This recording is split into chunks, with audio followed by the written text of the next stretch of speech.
তো ধরেন এখন যারা ক্ষমতায় আছে আর ভবিষ্যতে যারা ক্ষমতায় আসতে যাচ্ছে, এদের কিন্তু আসা যাওয়াটা আজীবনের জন্য লেগে থাকবেই। কিন্তু আপনারা যারা আশা করতেছেন যে এখন যারা আছে তারা যে যারা ভালো আসবে তারা অনেক ভালো হবে, আপনাদের বিশাল কোনো ভাগ্য পরিবর্তন করে ফেলবে, আপনারা কিন্তু আসলে মূর্খের স্বর্গে বাস করতেছেন ভাই। তো ধরেন আপনি শরবত বানাবেন, হ্যাঁ, তো আপনি এ বি বা সি যে কোনো একটা কোম্পানির পাউডার ইউজ করতেছেন, তিনটা ইন্টারন্যাশনাল স্ট্যান্ডার্ড মেনটেন করে বানানো। কিন্তু আপনি শরবত বানানোর জন্য বুড়িগঙ্গার পানি কালেক্ট করছেন, হ্যাঁ, বা ড্রেন থেকে পানি কালেক্ট করছেন। তো ওই শরবত যদি আপনি মানুষকে খাওয়ান, মানুষের পেট খারাপ হবেই।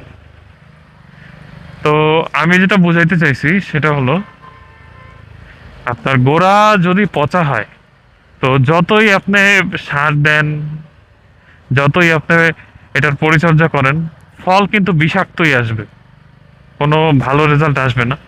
তো একটা কথা আছে সবসময় মুরব্বীরা বলে যে গেছে দিন ভালো আর আসছে দিন সবসময় খারাপ।